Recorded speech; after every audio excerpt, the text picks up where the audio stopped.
Voltou. Vamos lá, Nelson. Vamos lá. Aproveitando, aproveitando, vamos fazer aqui um retarget da informação. Uhum. Lembrando de novo que nossos encontros aqui, eles visam, não é? A gente poder, de alguma forma, proporcionar um conteúdo, uma informação, e as pessoas que nos acompanham, elas possam, aí, de alguma maneira, ao final desse encontro, utilizar essas informações para uma aplicação efetiva. Então, o desafio dos nossos convidados aqui sempre é fazer algo que a gente possa levar essa informação e que essa informação, de alguma maneira, seja e tenha relevância do ponto de vista de aplicação. Obviamente que a teoria, a metodologia, ela faz muito sentido para todos nós, mas o grande desafio nosso, Nelson, é poder, de fato, agregar valor. E aí, para começar, eu queria que você fizesse uma breve apresentação sua. Quem que é o Nelson Eduardo? Eu quase que tenho de perguntar qual deles. Mas há o Hum. Nelson Eduardo que vive há quase 70 anos, não é? E nesse período, dentro do tema de que vamos falar, acabei envolvido, participando ativamente, de 23 campanhas eleitorais. Não é a minha profissão, eu não sou aquela figura que se chama marqueteiro, mas por conta das vivências e cursos aprendidos em faculdades e fora dela, acabei tendo conhecimento na área da comunicação, publicando títulos a respeito de marketing, e por conta disso acabo tendo facilidade de compreender como as coisas acontecem. E todo ano eleitoral, Júlio, hoje em dia, a cada 2 anos, eu sou demandado para compartilhar experiências que eu tenho vivido. Eu sempre esclareço que eu não estou atuando ou oferecendo algum tipo de apoio por conta de uma profissão que eu exerça, já que não é exatamente isso que eu faço no dia a dia. Mas estou nessa caminhada, falando só de campanhas eleitorais, salvo engano, desde 1978. Portanto, eu estou nisso desde o século passado. Pessoas que nos assistem hoje sequer vão imaginar que para a gente fazer a propaganda política de um candidato, tínhamos de imprimir papel em preto e branco, colocar nos postes. Para colocar em poste, a gente tinha que fabricar aquela cola de água e trigo, levar uma escada, uma Kombi, e acredite, até eu fiz isso e foi gostoso, né, de subir no poste para pregar cartaz, porque você não tinha nada parecido com computador, muito menos com celular, de jeito nenhum com o marketing digital ou com os recursos tecnológicos de hoje. Então, para um candidato falar com seus eleitores, para ele se apresentar, era mesmo, como é que você chama? SSS, né? Era muito suor, né? E muito sapato. Eu não tinha muito jeito de fazer isso. Rádio era o campeão de audiência. Aliás, nem televisão a gente tinha, né? Estávamos aí começando o processo de televisão em várias partes do Brasil, isso não existia. Hoje ficou tudo muito simples e a pandemia nos trouxe esse novo jeito de viver. Está muito fácil que as pessoas se comuniquem por vídeo, é o que nós estamos fazendo aqui, e candidatos precisam se aperceber e treinar isso, porque teremos várias TVs de candidato neste ano, já que a televisão não está presente em todos os locais, a não ser as redes nacionais. Enfim, eu me sinto muito apto a falar sobre campanhas eleitorais e, dentro disso, sobre o tipo de planejamento que se pratica nas campanhas, de modo geral. Falei bastante? Não, foi muito claro. Ô, Nelson, nessa linha de planejamento, né, eu fico imaginando que nós temos aqui pessoas acompanhando que possam ter interesse, enquanto o planejamento pode ajudar, numa campanha, né? Uhum. Obviamente que o desafio nosso sempre foi levar o planejamento para a área pública, né? Mas também deve ter assim pessoas que estão nos acompanhando aqui que ficam imaginando o quanto essa área ela é carente, né? Ela sofre por não ter uma prática como essa, né? Então, eu fico imaginando que um aprendizado de alguém que nos ouve agora em relação a planejamento para a área pública é entender de fato como isso pode ajudar, primeiramente, no início. Então, quer dizer, nós estamos falando que um candidato ele pode já numa rotina utilizar de alguma forma um planejamento e depois colocar isso de alguma maneira na sequência se ele for candidato. Ou isso é meio filosófico. Nós estamos falando de uma coisa aqui meia filosófica. Como é que você está vendo isso nas duas óticas? Primeiro na questão do candidato e depois usando uma ferramenta como essa em prol da comunidade, em prol da sociedade. Júlio, vejo assim, primeiro vamos ajustar o entendimento. Quando a gente fala área pública, vamos pensar então na administração pública, né? Câmaras, prefeituras, institutos, fundações, etc. A gente pode considerar uma campanha eleitoral hoje em dia como sendo pública do ponto de vista de recursos públicos, dinheiro do povo, do fundo eleitoral, que vai pagar campanhas. Não mais como no passado, em que dinheiro público não existia em campanhas eleitorais, elas eram, portanto, totalmente privadas. Hoje a gente aceite, devemos aceitar como uma atividade de natureza pública também. Mas observe, dos nossos 5.760 municípios, eu não conseguiria dizer 50 onde candidatos praticam planejamento de natureza estratégica para suas campanhas eleitorais.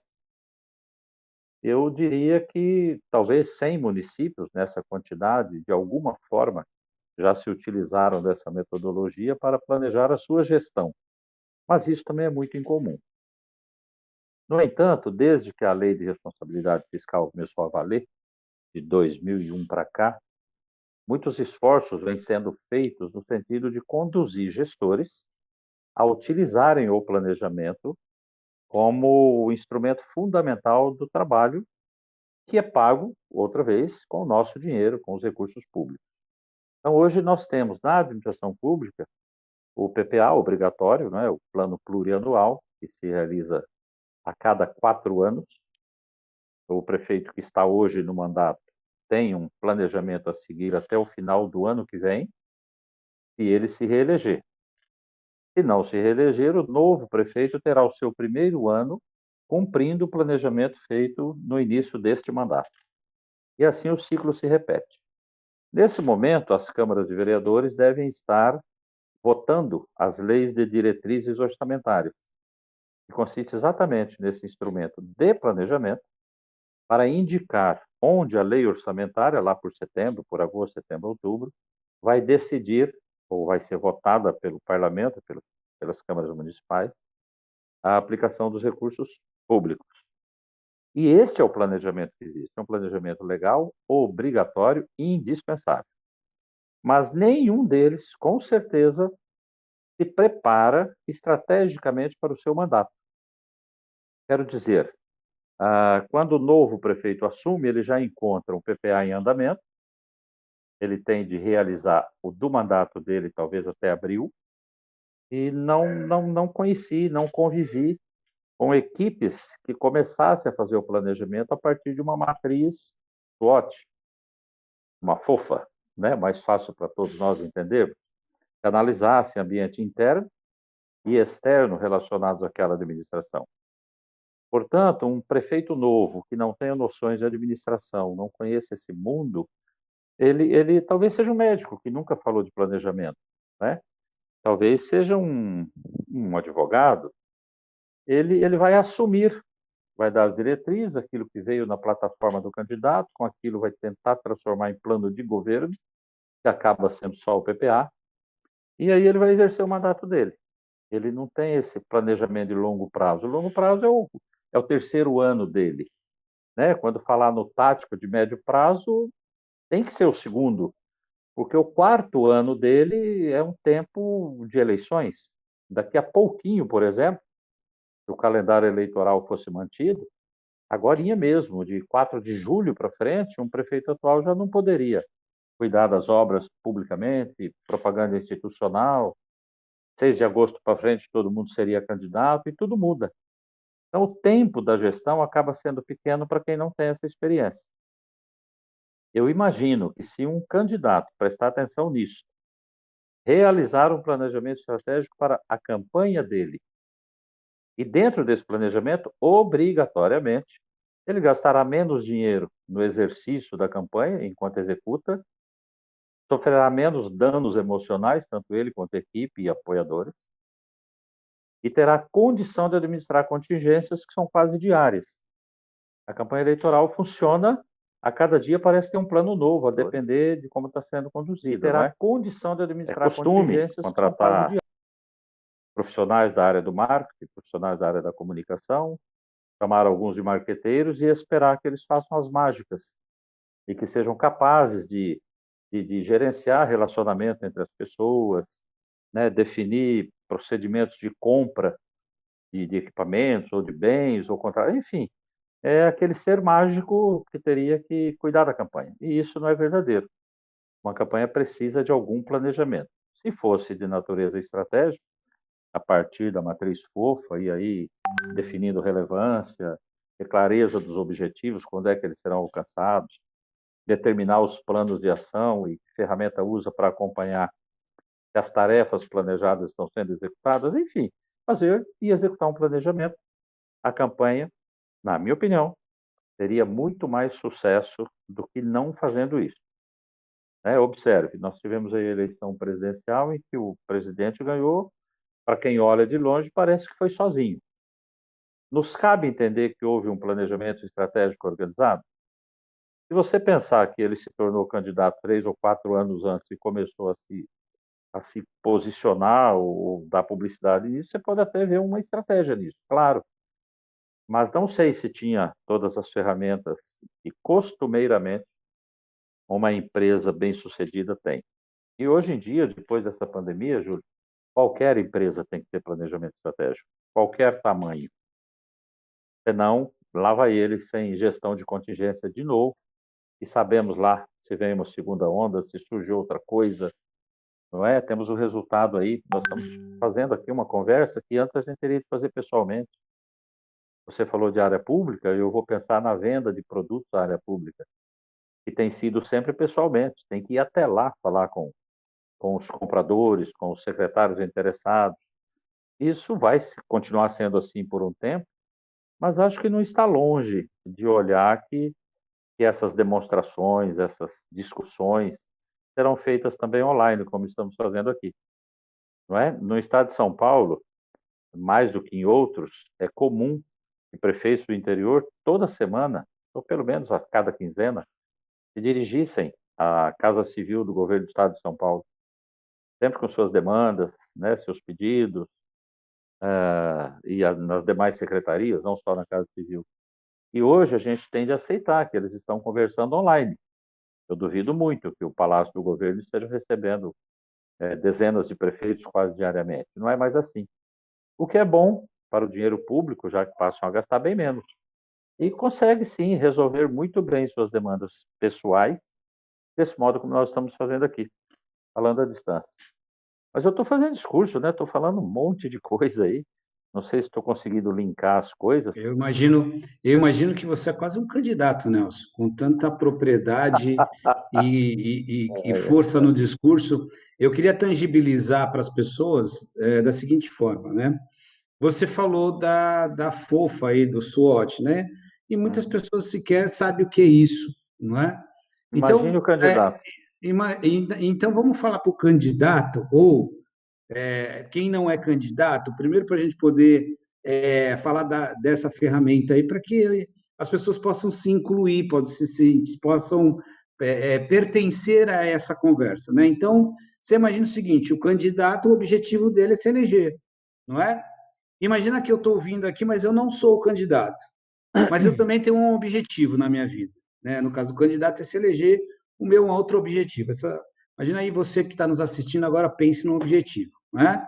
E aí, você falou do ponto forte, ponto fraco, oportunidade e ameaça, que é a matriz SWOT, ou, traduzido para o português, como os brasileiros gostam de trazer um método para cá, colocaram o nome de fofo, né? Mas independente da semântica que a gente use aqui, imagine esta simulação. Então, quando eu não sou candidato, mas eu tenho um objetivo, eu vou usar o caso do candidato para que a gente possa trazer essa realidade para todos. Então, vamos lá.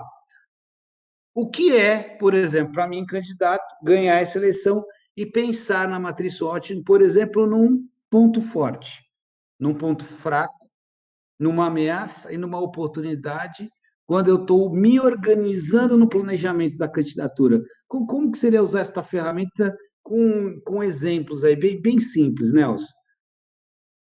Vamos imaginar qualquer candidato, mulher ou homem, examinando seus pontos fortes. Suponha que essa pessoa tenha facilidade verbal. Ela fala com facilidade. Ela raciocina com facilidade para então colocar a palavra para as pessoas com facilidade. Isto é um ponto forte.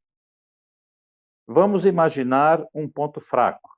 Digamos que esta pessoa não seja muito chegada à disciplina, por exemplo. E ela revela isso como ponto fraco. Mas numa campanha eleitoral, ela não pode combinar um compromisso, um horário, uma agenda, algo a fazer e não fazer, porque não fez. Essa pessoa não pode ter o hábito de chegar atrasado sempre. Então, se é um ponto fraco, ali na frente, quando você definir as ações, não é? Você vai definir uma alternativa de gerenciar esse ponto fraco de maneira que ele não seja fraco, mas ele já está identificado. Ruim é quando você vai descobrir isso na campanha lá, sei lá, no 20º dia, que todo dia ele praticou alguns atrasos, pessoas ficam esperando para conversar, e o candidato chega sempre com alguma justificativa, com alguma explicação. As pessoas não gostam disso. Eu imagino que todos que nos assistem concordem. Você pensar uma oportunidade, né? Oportunidade, eventualmente, seja um líder conhecido, uma pessoa que exerce influência na cidade e que, de repente, resolve que aquele é o melhor candidato, é o melhor cidadão ou cidadã que vai gerenciar a cidade dele. E ele declara um apoio a esta pessoa. Surgiu uma oportunidade. Esse candidato imediatamente tem que se juntar com esse apoio e ali criar um novo plano de ação para aproveitar o poder que essa palavra tem.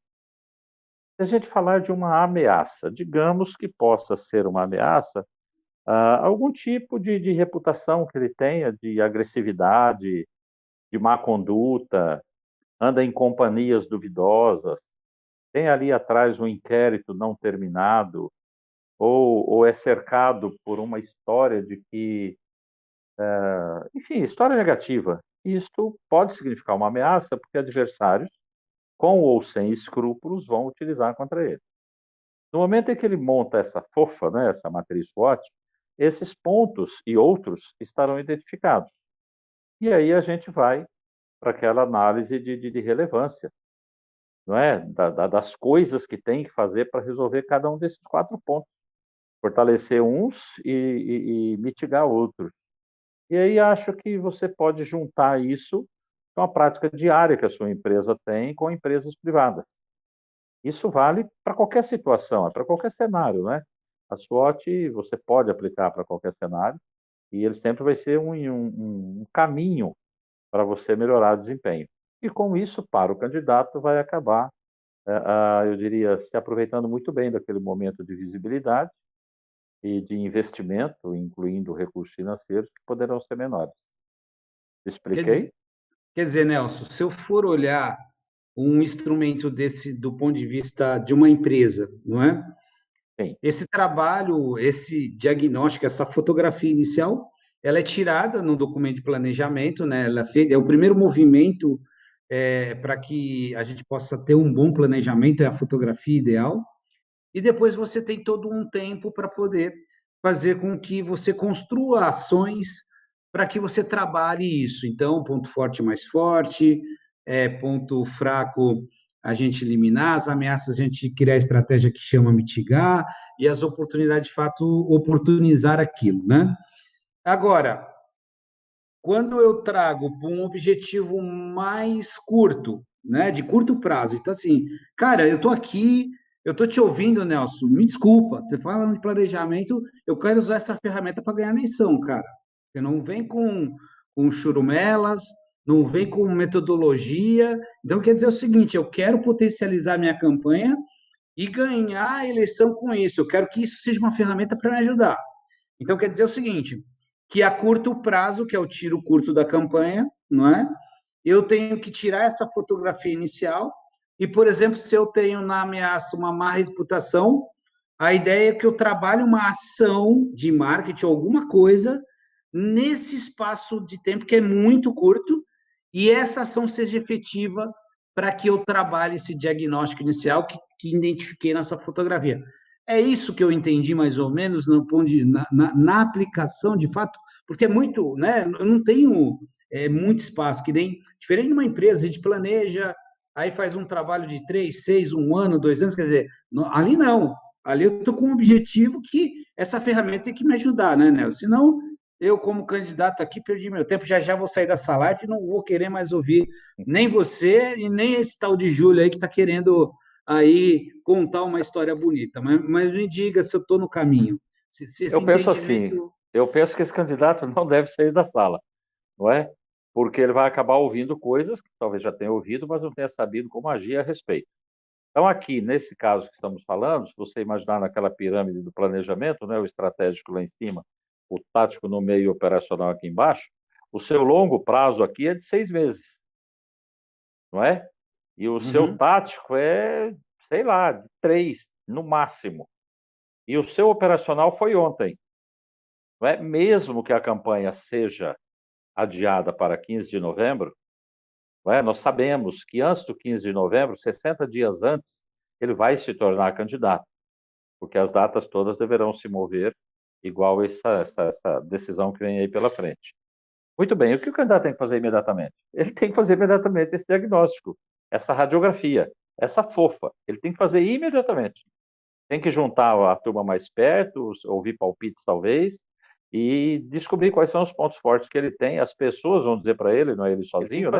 Assim como aquilo que ele se sente, seus pontos fracos, obviamente, e ameaça e oportunidade. Pronto, descobriu. Quem tem mais relevância aí?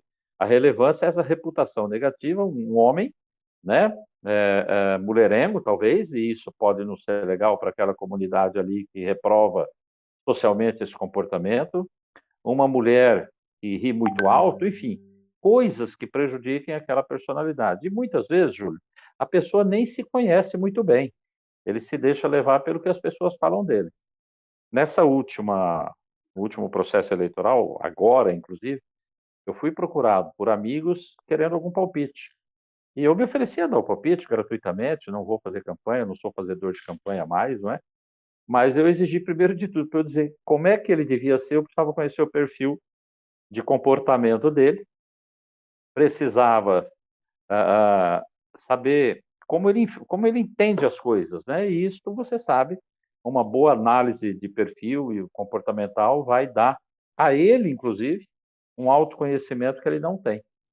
E nesta situação ele pode ser identificado que tipo de pessoa que ele é, não é aquela análise dos bichinhos lá, né? Tubarão, golfinho, né? Lobo. E aí fica mais fácil de saber como é que esse camarada tem que se comportar também na campanha eleitoral. Porque não adianta ele mentir, inventar, dissimular. Se no passado isso funcionou, agora definitivamente eu não acredito nisso. E ele terá mais força se ele souber os seus próprios limites.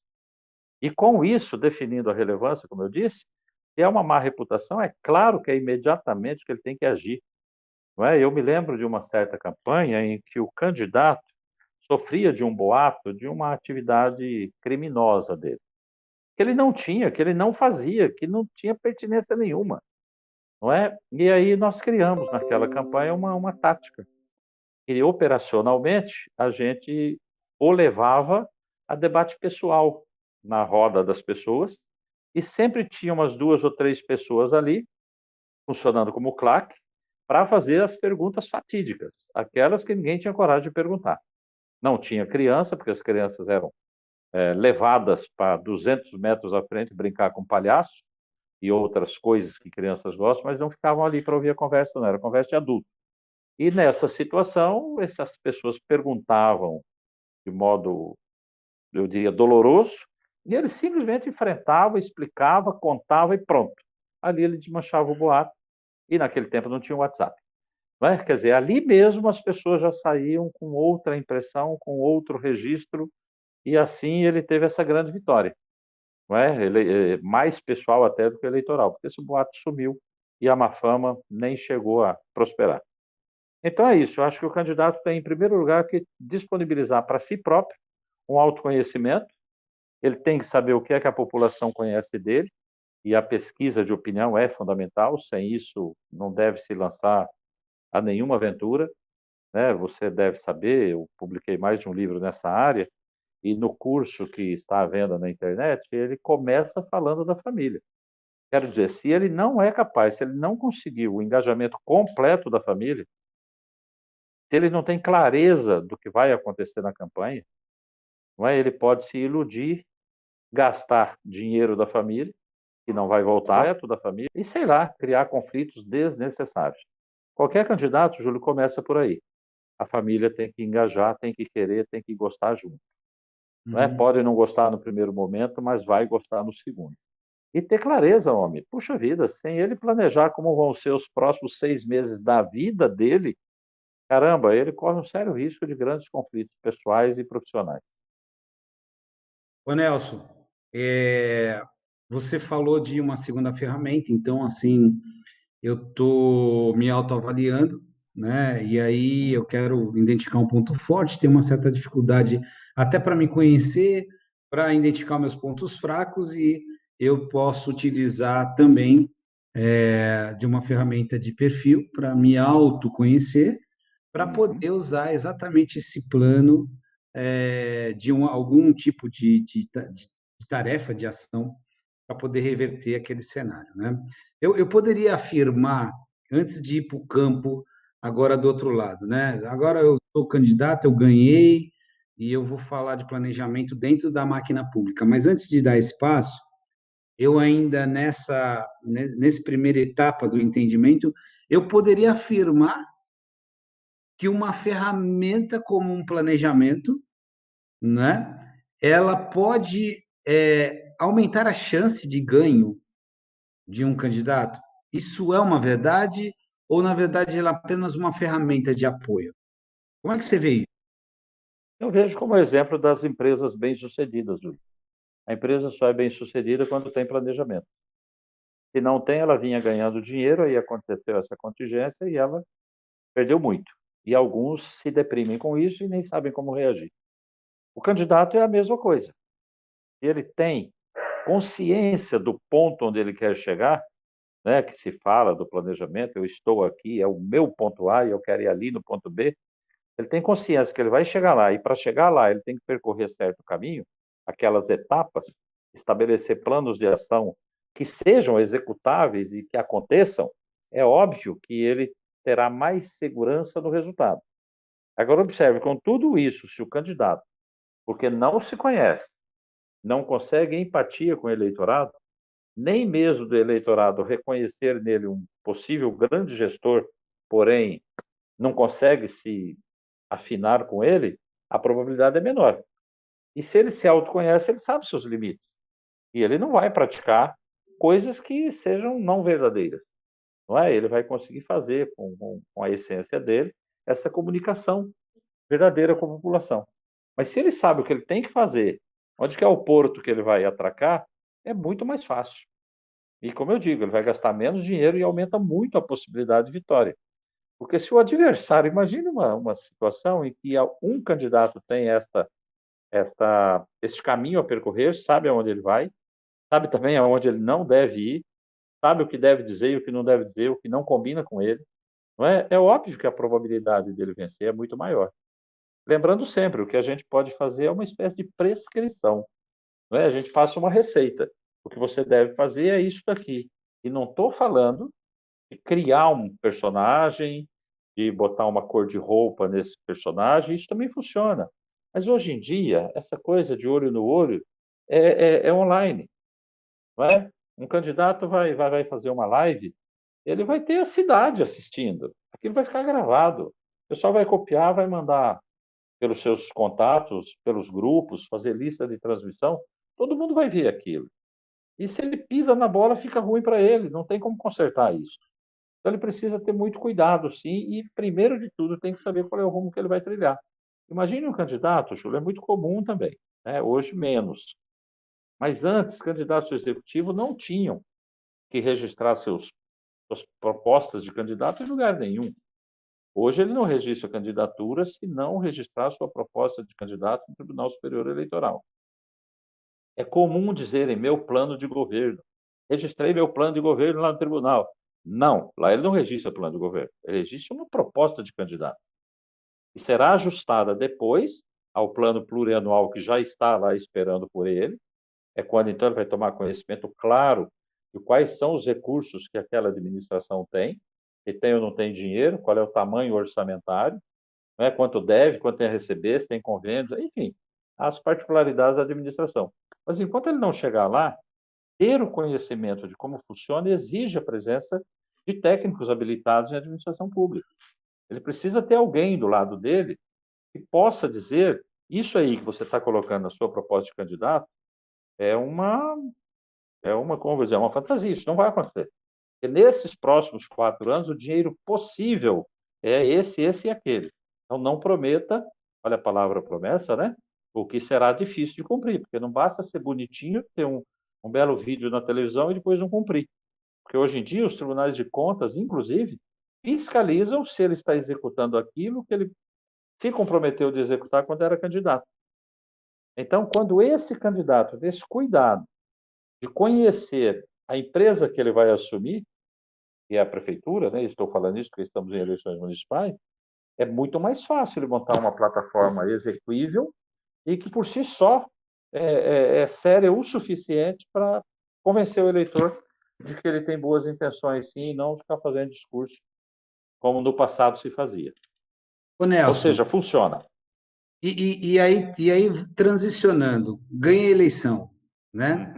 Uhum. Você entende que planejamento ele pode trazer algum tipo de benefício adicional para a pública? Ele tem de fato utilidade? Como é que você vê isso em relação à entrada? Então, já estou lá, né? Então, vamos pensar nisso em relação à sociedade, vamos pensar nisso em relação a nós, né, que pagamos tributos. Como que isso funciona para você na sua cabeça, em termos de benefício e utilidade do planejamento estratégico?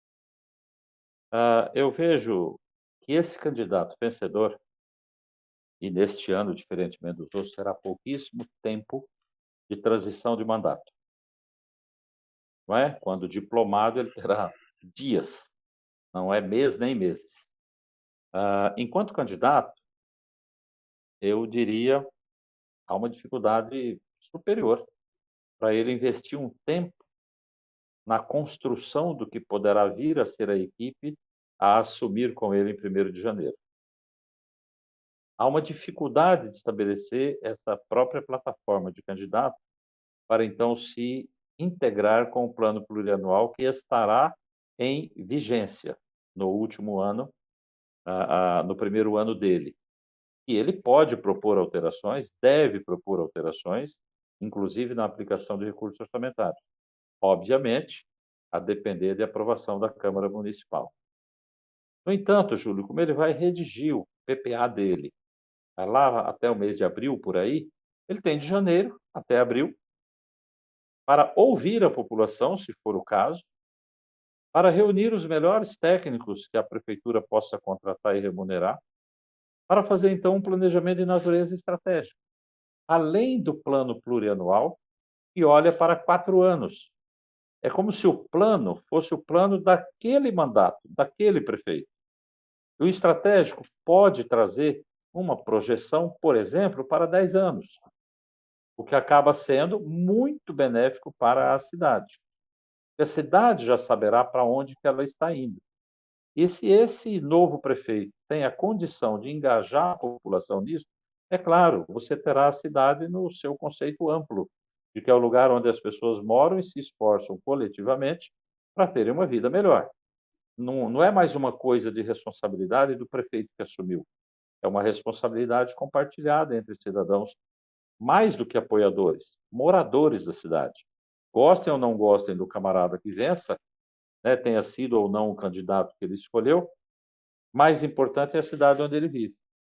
E se você é capaz de organizar um planejamento estratégico, você traz todos esses agentes. né, todos esses interessados, para então estabelecer esse movimento para frente e não ficar contido na questão orçamentária do dinheiro que já existe e de convênios que sejam possíveis. Não é? Porque precisa mais do que isso. Precisa discutir como será a vida das pessoas propriamente, que alcance que eles terão. É comum a gente ouvir prefeito falar o tempo todo: educação, saúde e assistência social. Educação, não, saúde é número um. Eu vivo brincando, brincando não é a palavra, porque há muito tempo, acho que já, sei lá, por 1980 eu já escrevia em propostas de candidato a necessidade de encarar a saúde como saúde e não como doença.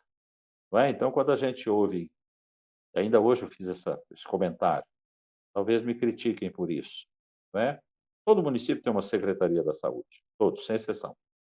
Aliás, é obrigatório que seja a secretaria, que tenha fundo de gestor da saúde. Mas observe o que é que exatamente a maioria das secretarias cuidam. Cuidam de doenças, Júlio.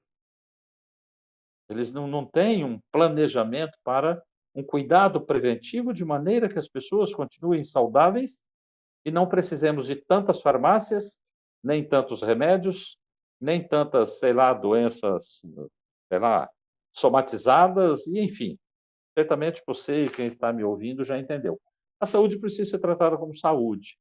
E a saúde preventiva, se você observar propostas de candidatos nos municípios do Brasil inteiro, isso um aqui, outro ali, tá tudo, vai estar tudo lá no Tribunal Superior Eleitoral, né, de cada município. Olha lá, qual é o capítulo destinado à medicina preventiva? Praticamente você não encontra. Custa menos dinheiro, tanto o investimento imediato, quanto o resultado de futuro. Menos pessoas ficariam doentes se elas recebessem cuidados anteriormente. Nossa, estou falando como candidato, né? Você já me disse, mas não, eu não tenho voto, não sou Ô candidato. Nelson, e por que, então, que você colocou aí benefícios, utilidade, né? Uhum. Eu sou, assim, suspeito em falar que defendo há muito tempo a necessidade da gente ter um processo estabelecido, como a gente faz nas empresas privadas, nas organizações onde isso se vê de uma outra forma, mas você está pondo valor nesse processo para a pública. E por que que a maioria das localidades se mantém apenas no PPA? Não constrói um plano, não cria uma missão, não define uma visão. O que que você entende? Que é orçamento? Então, assim, pô, gastar em planejamento é uma bobagem. O que que você entende que não decola, né? Porque eu entendi. Nós podemos ter um planejamento estratégico em toda a prefeitura, nós podemos ter numa secretaria, quer dizer, existe até a possibilidade de você selecionar aonde você, de repente, poderia colocar mais energia num processo como esse, né? Mas qual que é a sua leitura? Por que que só ficam parados aí no PPA que você falou, né? O plano plurianual, é Plurianual, isso? plurianual. Opa, ok, muito É, bom. é simples, Júlio. Primeiro que o plano plurianual foi uma imposição, como eu disse, ali atrás, né, temos aí 20 anos, e todo o Poder Executivo é obrigado a fazer. Começa por aí, ele tem de cumprir a lei. Opa, então já descobri. Vou Ele falar tem de para o cumprir a lei. pessoal, É. do Great Group Ah, que eles devem trabalhar para que o para criar uma planejamento lei. estratégico vire lei, é isso? Não É, por aí, entendi. mas não é não. Vou lhe dizer bem o que eu. Então, primeiro é isso. Segundo, quando novos prefeitos chegam, imagine uma cidade de 5.000, de 15.000, de 30.000 habitantes, tem, né, a maioria do Brasil. Aí ele chega, puxa vida, ele encontra o PPA pronto. Quem faz o PPA da prefeitura, pequena prefeitura? É o contador, né? Copia o anterior, dá uma arrumadinha, cola ali na frente e vai tocando. Quer dizer, imagine, ele já tem tanta atribuição, a responsabilidade dele é solidária. Ele é totalmente comprometido com os riscos do cargo que ele tem. E não é um administrador que vai investir um tempo nesse aprendizado, nessa evolução. Essas prefeituras, particularmente aqui em São Paulo, de regra, contratam consultorias que acaba sempre sendo na área fiscal, na área financeira, né? Contábil, jurídica, fiscal, mas não de planejamento. Se você observar, São poucos os secretários municipais de administração que estudaram administração. E continua sendo assim, não é? Quando você pensa em Secretaria de Saúde, você pensa em médico, mas nós estamos falando de gestores. E o médico pode ser excepcional, mas pode não ser um bom gestor. Assim como um bom gestor não tem que ser especialista naquela atividade que ele está cuidando, não é? Então, feitos esses parâmetros, eu vejo mais uma dificuldade. Os próprios prefeitos, quando assumem, com uma nova equipe de servidores comissionados, portanto, da confiança dele, de dedicação plena, 24 horas, etc, etc, é um grupo que está chegando num ambiente que já tem gente sentada lá. É um grupo que chega para mexer nas coisas. O servidor comissionado sempre, ou costuma ter, salários melhores do que a maioria dos servidores que já estão. Eles nem conseguem se integrar no sindicato da categoria, por exemplo, porque não faz parte, não fez concurso. Então já é uma primeira dificuldade. Esse prefeito, ele sabe que tem um prazo a vencer, né? Eu diria, enquanto mantém a reeleição, eu diria um mandato de 8 anos. E no quarto, precisa fazer uma espécie de plebiscito e perguntar à população: vocês querem que eu continue? Se não quiser, terminou ali. Ou seja, essa coisa do pertencimento tem de ser um gestor, assim como o vice, né? Que realmente amem muito a sua cidade, queiram mesmo fazer pela cidade, queiram mesmo se entregar pela cidade. E isso ultrapassa a ideia de sentar na cadeira e ser o mandatário número um do local. Tá certo? Não tem a ver com conhecimento, porque não sabem, na maioria das vezes, não conhecem o poder de um planejamento estratégico, né? Eu lembro que em certa cidade onde trabalhei, e fizemos, né? Fui eu quem levou, convenceu o prefeito a fazer o planejamento estratégico daquela cidade, e eu sou testemunha viva do que aconteceu na cidade. Não vou me referir ao nome, porque tem muita crítica nisso. Mas é simples, é uma cidade de 55 mil habitantes, que tinha um orçamento receita ano de 38 milhões no ano, divide isso por 55 mil habitantes, você vê o tamanho do dinheiro bruto que o município recebia. O prefeito assumiu com quase 62% das receitas comprometido com folha de pagamento. Portanto, quem está do lado de fora imagina que os servidores estão ganhando muito e trabalhando pouco. Não foi olhar que os servidores ganhavam pouco e trabalhavam muito, porque o problema não estava nos 62% sobre a receita, e sim no valor da receita. E aí só um plano estratégico, Júlio. Tem que determinar como aumentar esta receita sem penalizar a necessidade da despesa continuar. Um lugar em que no primeiro ano, mês de abril, não tinha dinheiro para comprar gasolina de ambulância. Então imagine, é no PPA que vai resolver isso? Eu não acredito, porque não consegue, a receita é pequena. Não havia uma Quer dizer, ação. quer dizer então, Nelson, deixa eu trazer isso para a vida real, assim, né? Quer Uhum. dizer, Isso que eu estou te falando é vida real, hein?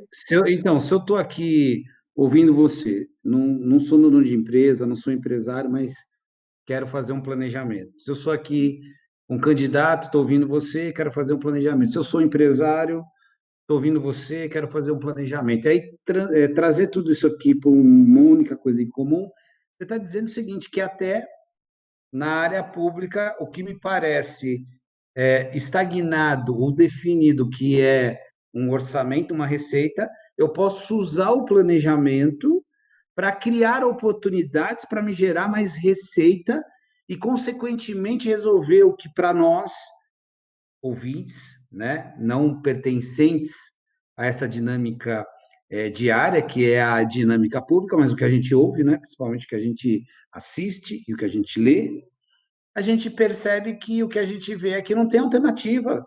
Então, você está dizendo que essa alternativa é pelo fato de se usar algo que também na área pública se pense diferente. E eu fico aqui, sei lá, estou só colocando a minha mente para pensar. Eu fico imaginando se eu sou prefeito, faço um plano e a minha receita está segmentada em alguma coisa, ou no turismo, ou meia dúzia de indústria, não sei, eu poder, de alguma forma, rentabilizar isso com estratégias como, por exemplo, trazer outras empresas criar alternativas para gerar receita para o mundo. Quer dizer, ou seja, eu posso olhar o município como uma empresa ou é uma loucura isso que eu estou falando? Júlio, eu vejo que o município bem-sucedido no resultado de sua administração tem tudo a ver com a empresa. É quando o gestor, prefeito e o vice-prefeito assumem, buscando tratar aquilo, não é? Recursos públicos, recursos de terceiros, em busca de um sucesso e melhoria de vida para as pessoas, verdadeiramente. Não é de buscar um lustro para a sua própria personalidade. Essa história que eu lhe conto, e é verdadeira, tenho muita vontade de escrever a respeito, né? Ainda não me encorajei, porque ainda é recente. Agora que eu estou falando de recente, é coisa de 10 anos, hein? Mas olha só, sendo claro nos resultados, eu sei o que aconteceu, o que era e o que aconteceu com a cidade, não é? Mas o tempo passa, os jovens chegam, nem lembram daquilo. E é bem o que eu estou te falando. Então, quando você faz a SWOT e identifica suas forças, suas oportunidades, fraquezas, ameaças, entende o que é o ambiente interno, o que é o ambiente externo, e transforma isto na identificação de relevância e busca o foco naquilo que faz toda a diferença, você chega à seguinte conclusão. Primeiro, a receita do município jamais aumentaria o suficiente para custear a vida das pessoas, a melhoria de vida daquelas pessoas que moravam lá. A cidade não conhecia processos de recapeamento, era tapa-buraco sempre, e nunca tinha dinheiro para recapear. A cidade não conseguia veículos novos para suas estruturas, porque, caramba, vai comprar como? Então, era uma autoestima, na verdade, uma baixa estima, que permanecia. Aí entra um prefeito amante da cidade onde nasceu, que se promete que vai transformar aquela realidade e está disposto a correr todos os riscos para isso acontecer. Porque você sabe que na administração pública só se pode fazer o que está escrito. Você não pode inventar e fazer coisas que não estejam permitidas em lei. Então, você precisa ter cuidado com isso. Você não pode, por exemplo, apanhar o dinheiro da educação e aplicar na hora da dengue, na infestação, para limpar a beirada de córrego. O Tribunal de Contas vai vir aqui, vai te responsabilizar e o Ministério Público vai lhe propor uma ação de improbidade. E como é que você resolve isso? A dengue está matando, eu não posso usar o dinheiro que existe na educação e não tem outro lugar para isso? Não, meu querido, não pode. Eu ouvi certa vez de um auditor do Tribunal de Contas, duramente, horrivelmente, então morre, né? Porque não pode usar o dinheiro. E como é que um sujeito, um ser humano, ouve uma coisa dessa? Não é fácil. Para terminar isso que eu estou falando. Então, a saída era aumentar a receita. É o que tinha que fazer. Tinha que entrar mais dinheiro. Como é que entra mais dinheiro? Penalizando quem mora, aumentando impostos, como lá no tempo feudal? Ora, bola, você vai buscar dinheiro onde tem, onde tem. No Estado tem, no governo federal tem. Uma cidade que não tinha o hábito de buscar convênios do governo federal e que, somando tudo que tinha em suas várias décadas de existência, sei lá, somava 20 e poucos convênios desse tempo todo. Em ano e meio, né, 2 anos e meio, para ser mais claro, foram obtidos 92 convênios, Júlio, né, no governo federal e no governo estadual. Sabendo que no federal você obtém uma aplicação de 1 milhão em uma única investida e no estado você obtém 10 de 100 mil, com as emendas parlamentares principalmente. Então mudou-se o jeito de buscar a receita, não era só dentro da cidade. Até porque o dinheiro da cidade, recebido através de impostos, vão para o governo federal e para o governo estadual. O município apenas estava indo buscar de volta o dinheiro que já era dele. Só que não tinha isto antes como medida, como foco, como relevante, como tem que fazer, tem que executar o plano de ação. Né? Quando obteve um financiamento de um dos programas federais, não conseguiu nem seguir, porque foi descobrir que tinha protestos antigos que impediam o crédito.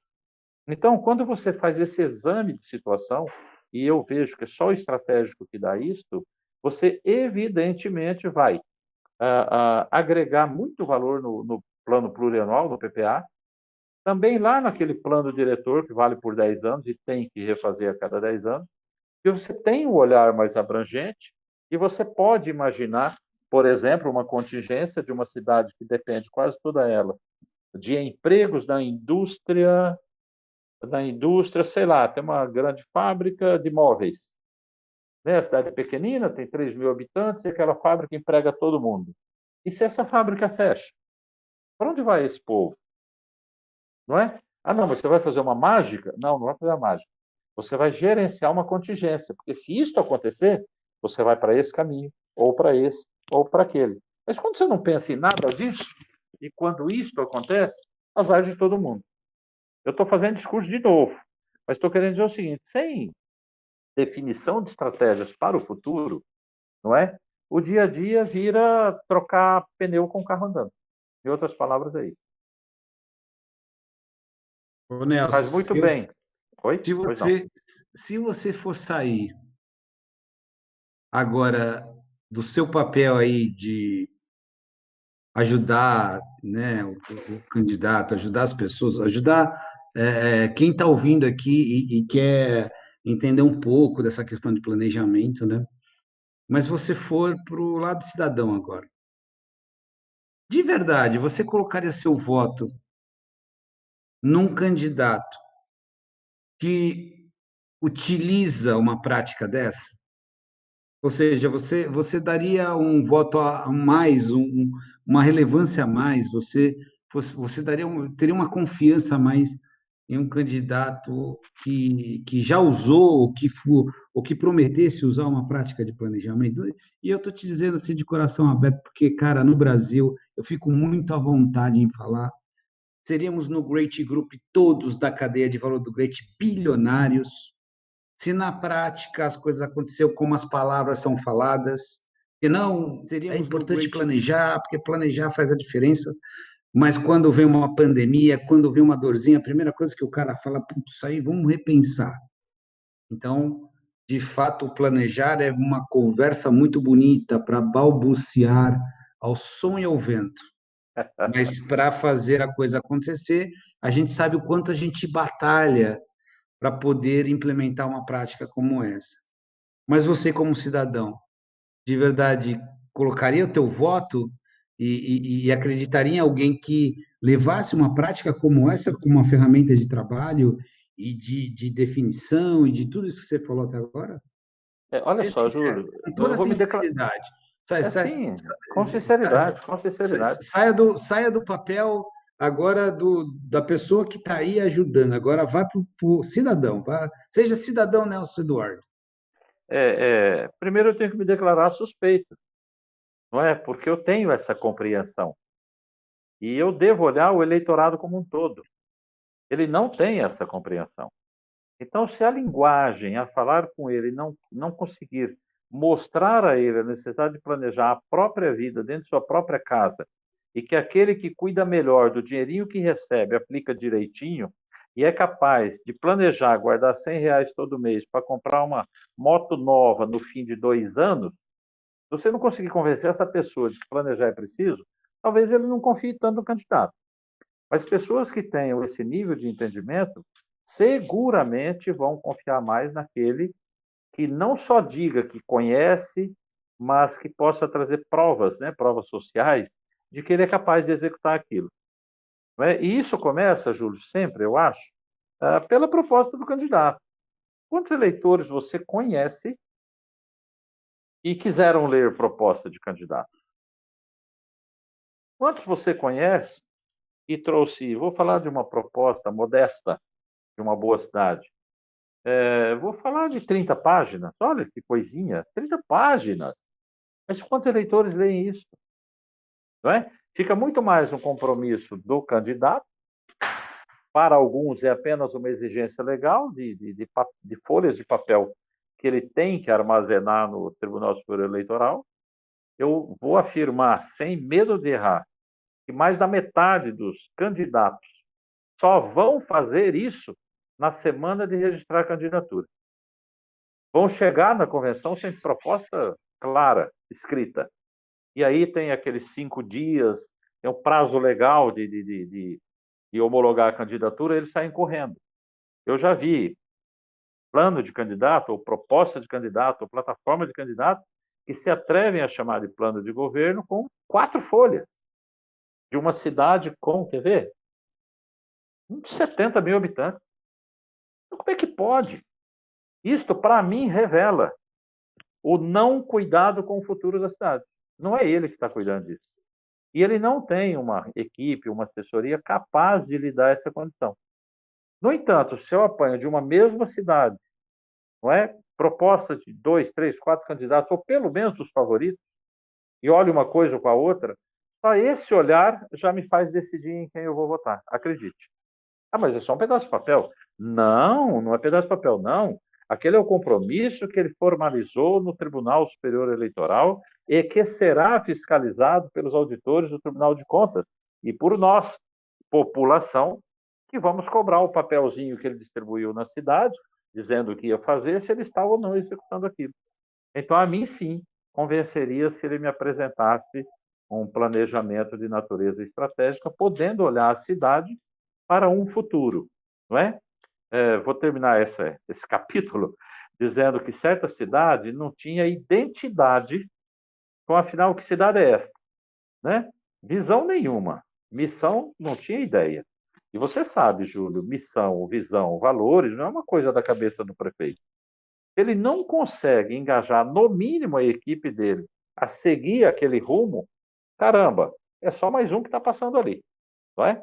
Então precisava criar uma identidade. E acredite, a cidade criou a identidade de fabricar licores. Virou uma cidade fábrica de licores. Que bacana. Mas isso mudou muito a quantidade de empregos? Fez a cidade ficar rica, muito imposto? Não. Mas melhorou tanto a autoestima da cidade que agora tem a sua cara que as pessoas, olha aí, lembra felicidade interna bruta, né? A FIB, nascida lá no Butão e que mede o nível de felicidade das pessoas que moram no lugar, e que no Brasil já tem alguns pouquíssimos locais pensando nisso, mas aí fica parecendo mimimi. O que esse cara quer, rapaz? Eu quero é que ele faz o asfalto aqui. Ficar pensando aí na educação do meu filho de daqui a 10 anos, deixa que eu cuido disso. Daqui a 10 anos o filho é um analfabeto funcional, porque não se cuidou adequadamente da criança que vai tocar a cidade. Nossa, que monte de discurso, hein, Júlio? Mas Ô assim, sem Nelson, planejamento, homem, a ô gente Nelson, é mais difícil. nós estamos atingindo uma hora agora já do Tudo nosso isso, encontro aqui, passa muito rápido, né? Quando a gente tem uma muito rápido. oportunidade de falar sobre assuntos que realmente não fazem parte do cotidiano, pelo contrário, né? Fazem parte do desafio, mas é curioso se ouvir de que forma se quebra essas pedras, né? De que forma a gente consegue avançar nisso. E aí, várias questões que eu fiz para você, a gente tem uma dinâmica um pouquinho diferente da live tradicional, a gente junta uma série de perguntas e seleciona elas e vai fazendo para os nossos convidados. Mas o Hélio Oliveira mandou uma pergunta aqui que eu queria que você respondesse, depois a gente vai fechar. Futuro candidato de São Caetano do Sul, futuro candidato a prefeito de São Caetano do Sul, e ele disse que na hora que você estava falando sobre SWOT lá, os pontos fracos, né? Você Uhum, disse que um dos pontos fracos era a questão da falta de disciplina. Então, uhum. o que você, por exemplo, recomendaria como sugestão de um plano de ação para eliminar esse ponto fraco aí da falta de disciplina de um É. candidato? Para um futuro, olha aí, para um futuro prefeito de São Caetano do Sul, o que você Ah, ah. recomendaria para ele? E aí, ao final, e depois dessa sua resposta, a gente vai estar aí fechando o nosso encontro. Cara, parece uma pegadinha isso, hein?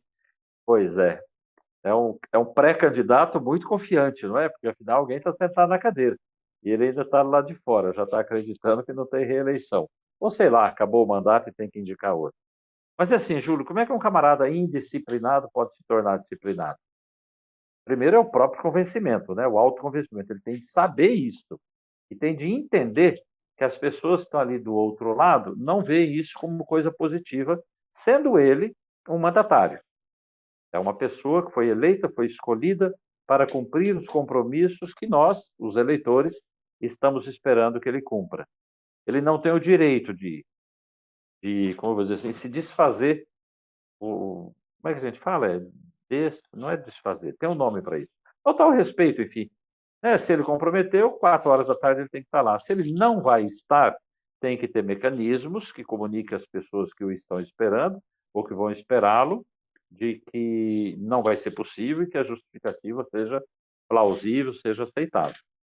Como sozinho, talvez ele tenha dificuldade de fazer isso, vai se socorrer do celular em primeiro lugar, não é? Dos alarmes que ele tem de ter, eventualmente de algum aplicativo que cuide da gestão de tempo dele e, principalmente, que a família esteja engajada para que ele cumpra seus compromissos. E dentre esses compromissos, Júlio, estão aqueles com a própria família. Né? O camarada se torna prefeito e passa a ser prefeito 24 horas.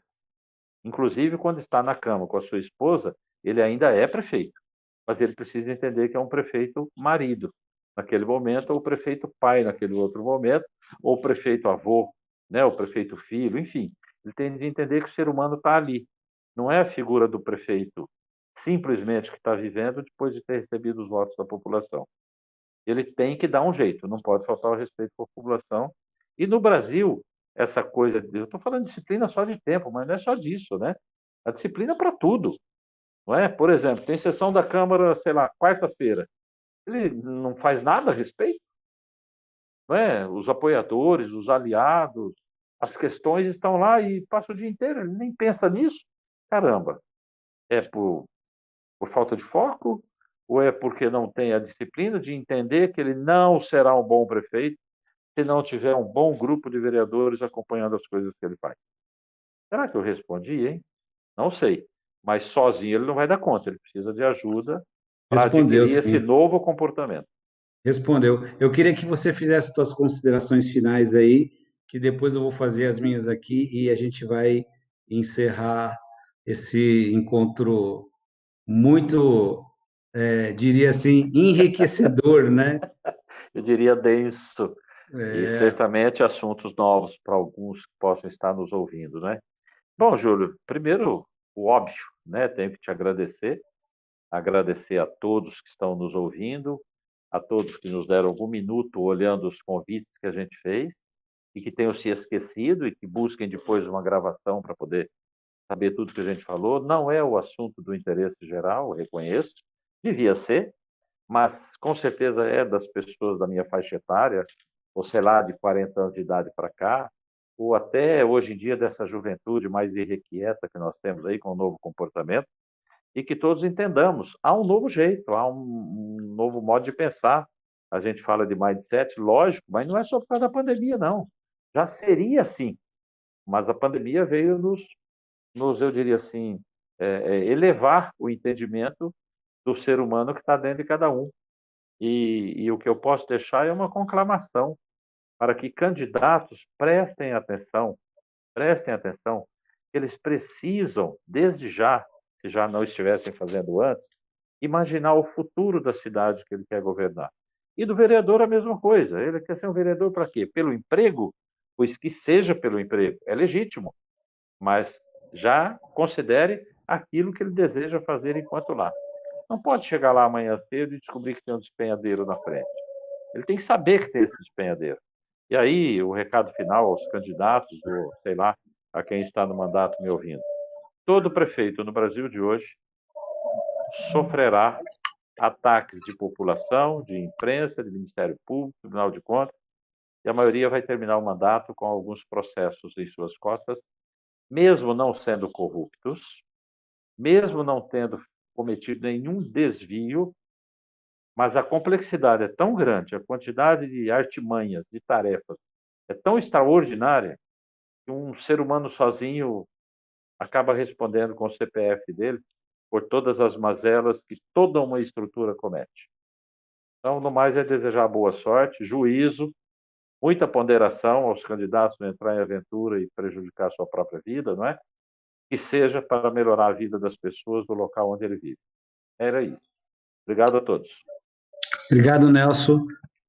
Foi uma honra para o Great receber você aqui, enriquecendo a nossa conversa. Eu acho que planejamento estratégico é uma prática que cada vez mais a gente sabe da importância, cada vez mais a gente sabe do desafio que é convencer, que é estimular, na área pública ainda mais, porque a gente batalha por isso, para que a gente tenha uma máquina pública mais eficiente, que olhe os resultados, que entregue mais, né?